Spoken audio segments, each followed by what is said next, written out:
Hello and welcome to this video. I'm Marcus Hayes and today I'm going back round the garage to hopefully get Maud, my Mk2 Escort Mordor, back on the road. If you're wondering what's wrong with Maud this time, then feel free to go and check out my last video using the link at the top of the screen now.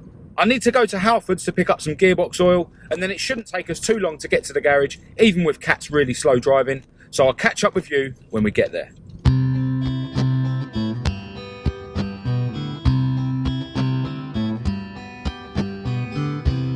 Hello.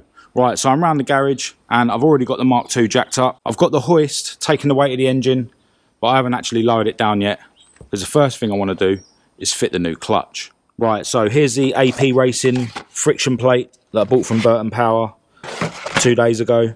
It's the same as the one that broke the other day, but these springs are slightly smaller. Now, I don't think that the clutch went because it's not strong enough for my application. It's definitely a faulty part. And in fact, I had this type before I fitted that clutch last time. And this lasted for like a year. And it's fine. And just to show you the difference, this one is a standard one, which only has 4 springs. But that's brand new. Never used it. Might get me out of trouble one day. And then both of these covers are alright as well. But I'll be putting the cover from this one on, because this was bought brand new a few months ago as well. And because I've still got the old input shaft, which was replaced when I had my new gearbox rebuilt, I don't have to use the clutch alignment tool.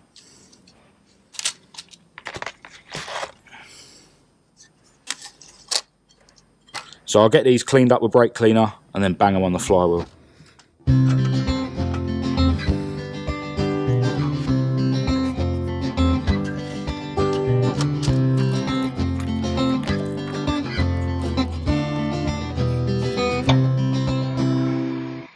Right, so that's the clutch installed, so time to think about getting the gearbox fitted now. Right, so here is the new gearbox, completely rebuilt by Hpe Motorsport. Couple of little modifications, as I've mentioned in previous videos. Just got to mate it to the brand new bell housing that I got from Rally Design. Funnily enough, when I phoned up Rally Design to pay for this, their price would have been dearer than what they were selling it for on eBay. So I'll leave a link to the eBay listing in the description. I've got a new gasket from Burton Power, as well as a new clutch release bearing. And the old one actually hasn't got a gasket there, which is probably why it's leaking so much oil. Comes out of here. Right, so the new box is ready to go in. I've just switched the speedo drive out of the old one. Made a mess while I was at it, because the speedo, when I used this box, was a lot more accurate than when I had this one in there before. All the clutch fork and release bearings all in there, all ready, all greased up. I've used brand new Allen key bolts, which I've done up really tight, and I've used Loctite and spring washers on them as well. So hopefully they won't come loose. Right, so I've lowered the engine down. The coolant pipe coming from the water rail to the heater came off because I lowered it a bit too much, but now that's off, I'll definitely be able to get it low enough to make it easy. Got the gearbox under there sitting on the jack. Just going to lift it up as much as I can with the jack and then hopefully just lift it onto the engine. And the reason water's dripping everywhere is because the coolant pipe came off and I just chucked a load of water down there just to dilute away any of the coolant.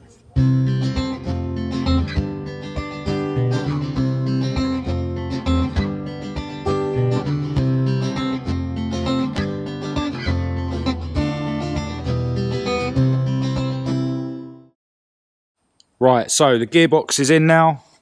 I've got the prop shaft back on and bolted to the diff. I've filled the gearbox up with oil. I've put the starter motor back on. I've plugged the crank sensor back in. And I've got the clutch cable all hooked up. So yeah, not a lot left to do now. It has started raining, but I've just been taking my time with this today. Not rushing at all. I still need to refit the gear stick, but I've heard that if you strip these apart and pack them full of grease, they don't rattle around as much, so I might have a go at trying to do that. I am going to get a new one for this soon, to be honest. This gear stick has been on the Mark 1 and on this car for years and years. So the rose joint is really loose, but I'll see if I can improve it now, temporarily. Yeah, it comes apart quite easily. Just got this circlip holding it all together.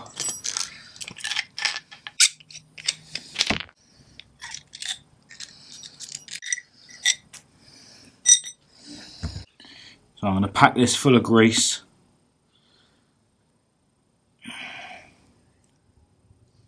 Slide that on there.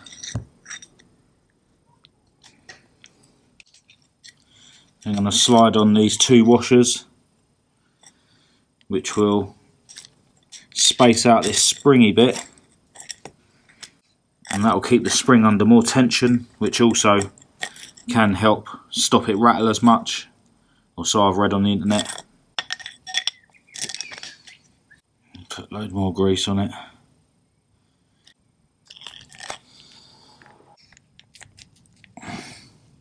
Sweet, get that back on the car now. Right, so that's a gear stick fitted. I'll put some more grease on the rose joint and then I've slid this gator on there. Right, so before I put the car back down on its wheels, I've just got the rear wheels lifted up and I'm going to check that the box goes into every gear.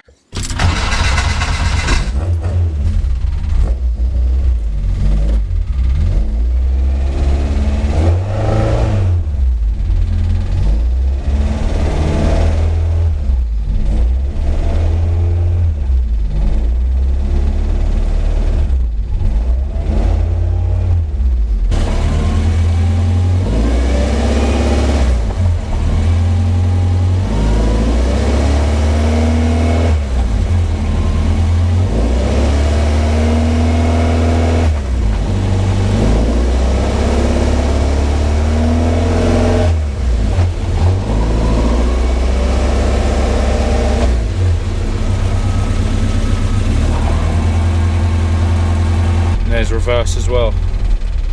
Right, so that is the new gearbox and clutch fitted. So Maud should be good to go back on the road now.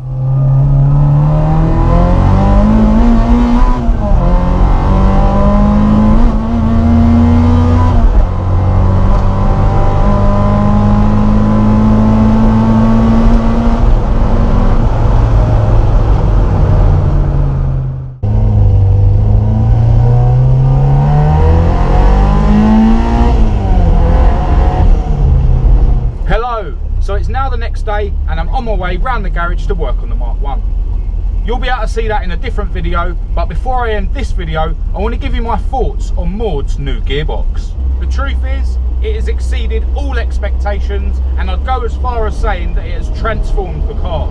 Not only is first gear a lot more usable with its longer ratio, but it feels quicker in every gear. That might be partly psychological, or it might be because the whole drivetrain feels a lot smoother now. It's clear to see that a lot of the rattles I was having in this car before were actually caused by the worn gearbox. Speaking of rattles, the quick shift gear lever now doesn't make the noise that it did before at high speed, so I probably don't even need to buy a new one, which is good. So if you've got a quick shift like this that's making a racket, I highly recommend you pack the rose joint with grease and also space the spring out a little bit to put it under more tension.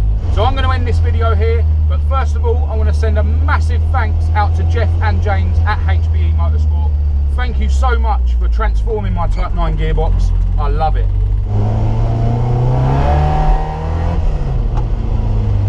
So if you thought this video was any good, give it a thumbs up.